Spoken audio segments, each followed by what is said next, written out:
రాజకీయం అనేటువంటిది ఇదివరకటి రోజుల్లోకి మళ్ళీ ఏదో పేపర్లో ప్రకటనో లేకపోతే నాయకుడు ఉపన్యాసాన్ని ఆధారంగా లేదు. జనాలకి చాలా తెలివితేటలు వచ్చినాయి, కమ్యూనికేషన్ వ్యవస్థ చాలా వచ్చింది. ఈ రోజుల్లో కూడా ఇంకా జనాలు పిచ్చోళ్ళు అనుకుంటే అనుకునేవాడు పిచ్చోడు.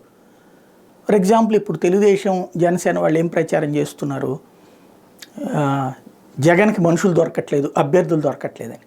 మనకు ప్రత్యక్షంగా ఏం కనబడుతుంది, ఎమ్మెల్యే నాకే టికెట్ ఇవ్వండి బాబో అని మొత్తుకుంటున్నాడు, ఇంకొకళ్ళకి కొత్త వాళ్ళకి ఇస్తున్నారు. అంటే మనుషులు దొరికినట్ట దొరకనట్ట. ఒక వ్యక్తికి టికెట్ ఇస్తే ఇద్దరు ముగ్గురు గొడవ పడుతున్నారు నాకు కావాలని. అంటే మనుషులు దొరికినట్ట దొరకనట్ట.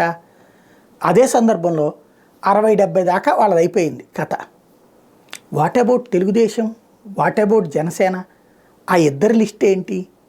ఒక్క లిస్ట్ అన్నా రిలీజ్ చేసుకున్నారా?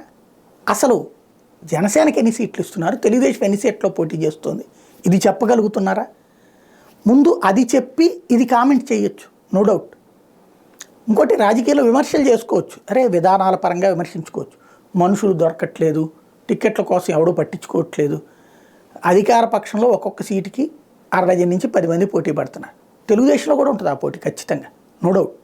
జనసేనలో ఆ పోటీ కనబడట్లేదు. ఎందుకని? ఎన్ని సీట్లు వస్తాయో తెలిస్తే కదా పోటీ పడేది, ఎక్కడ వస్తున్నాయో తెలిస్తే కదా పోటీ పడేది. అంటే లోపం ఎక్కడుంది? సరి చేసుకోవాల్సింది ఎవరు? ఎదుటి వాళ్ళని ఏదో ఒకటి అనేసి తృప్తి పడిపోతే ప్రయోజనం ఉంటుందా?